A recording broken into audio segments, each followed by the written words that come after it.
දැන් කාලේ රොබෝලට නොයෙක් සංකීර්ණ වැඩ කරන්න පුළුවන්. මේ වගේ කාර් හදන්න, තේ හදන්න, දුවන්න, ඇවිදින්න වගේ මිනිස්සු කරන වැඩ කරන්න පුළුවන්. වෙන එකක් තියා මේ වගේ ෆයිට් කරන්න උනත් පුළුවන්. ඒත් මේ රොබෝලට මේ පුංචි චෙක් බොක්ස් එක ක්ලික් කරන්න බැරි ඇයි? අද අපි බලමු රොබෝ කෙනෙකුට මේ I am not a robot කියන චෙක් බොක්ස් එක ක්ලික් කරගන්න බැරි ඇයි කියලා. ඇත්තටම කිව්වොත් මේක ක්ලික් කරන්න පුළුවන්. ඒත් රොබෝ කෙනෙක්ද මිනිහෙක්ද කියලා අඳුර ගන්න පුළුවන්. ඒක තමයි වෙනස.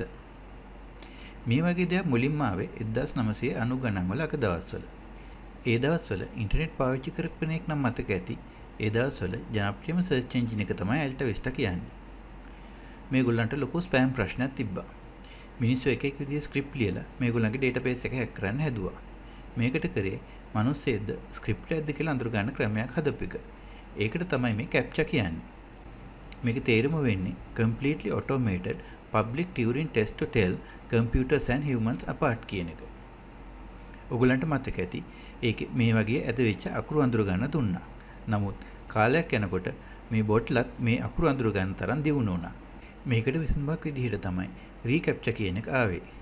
මේකෙදි කලේ පරණ පොත් හරි පත්‍ර හරි ස්කෑන් කරලා අඳුර ගන්න දීපු එක. මේකෙදි හුඟක් වෙලාවට මේ වගේ වචන දෙකක් දීලා තිබ්බ අඳුර ගන්න. නැත්තම් ඇත්තටම කවුරු හරි කරපු කතාවක රෙකෝඩින් එකක් අහන්න දීලා ඒකේ තිබ්බ වචන දෙක අඳුර ගන්න කිව්වා. කාලයක් යනකොට බොට්ලත් එන්න ස්මාර්ට් වෙනකොට කැප්චා එකත් එන්න අමාරු කරන්න ගත්තා. මේක තවදුරටත් බොට්ලට කියව ගන්න බැරි වෙනකොට ඒ වෙනුවට කරේ මිනිස්සුන්ව කුලියට ගත්ත එක. ඒ කියන්නේ මේකෙදි ස්පෑම් එකක් යවන්න ඕන නම් කරන්නේ කැප්චා එක ආපු දැන්දි ඒක ඔපරේටර් කෙනෙක්ගේ සහාය ගන්න එක. හුඟක් දුප්පත් රටවල මිනිස්සු මේ විදිහට කැප්චා එක කියවන ජොබ්ස් කරා. ඒගොල්ලන්ට කියවන කැප්චා 1000කට ඩොලර් එකක් වගේ පොඩි ගාණක් තමයි ගෙව්වේ. ඇත්තටම කිව්වොත් අදටත් මේ වගේ සර්විසස් ලෝකේ තාම තියෙනවා.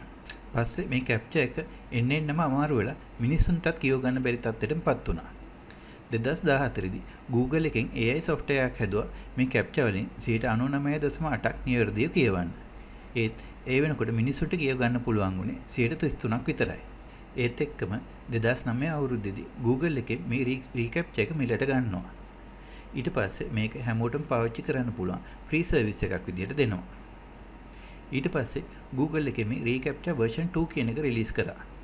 ඒක තමයි මේ සරල චෙක් බොක්ස් එක. Google එකේ මේක වැඩ කරන ඇල්ගොරිතම් එක කවදාවත් කිව්වේ නැහැ. ඒකට හේතුව තමයි මේක කිව්වොත් මිනිස්සු මේක බ්‍රේක් කරන්න හදන එක. මේක රොබෝ කෙනෙකුට ක්ලික් කරන්න බැරි වෙලා මිනිස්සුන්ට විතරක් පුළුවන් වෙන්නේ මිනිස්සු රොබෝලට වඩා ස්මාර්ට් හින්දා නෙමෙයි. වෙනස් හින්දා. මේකේ හුඟ දෙනෙක් විශ්වාස කරන්නේ මේ චෙක් බොක්ස් එක ක්ලික් කරන එක නෙමෙයි වැදගත් කියලා. මේක ක්ලික් කරන විදිහයි. උදාහරණයක් විදිහට ගත්තොත් රොබෝ කෙනෙක් සරල රේඛාවක කර්සර් එක ගෙනියනවා.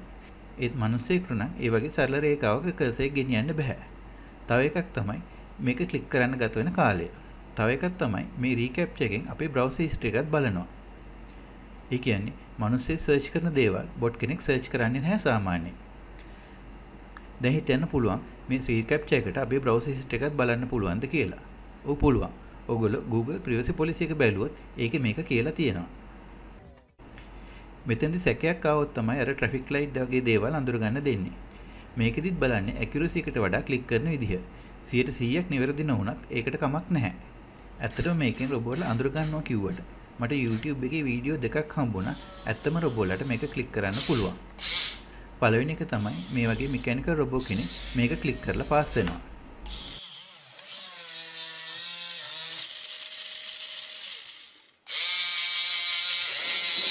දෙවෙනි එක තමයි මේ වගේ ස්ක්‍රිප්ට් එකකින්. එහෙමත් නැත්නම් බොට් කෙනකින් මේක ක්ලික් කරනවා. මේක පේන විදිහට නම් මේවා ඇත්ත වීඩියෝ වගේ තමයි. ඒ හින්දා 2019 අවුරුද්දේදී Google එකෙන් රීකැප්චා version 3 රිලීස් කරනවා.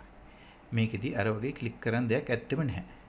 ඒකෙදි කරන්නේ අපි ෆෝම් එකක් පුරවලා හරි නැත්නම් කමෙන්ට් එකක් දාලා හරි සබ්මිට් බටන් එක ඔබනකොට Google එකෙන් තීරණය කරලා ඉවරයි ඇත්තටම රොබෝ කෙනෙක්ද නැද්ද කියලා. ඒකෙදිත් අර මම මුලින් කිව්වා වගේ බලන්නේ අපි ෆෝම් එක සබ්මිට් කරන්න යන කාලය ටයිප් කරන දේවල් වගේ.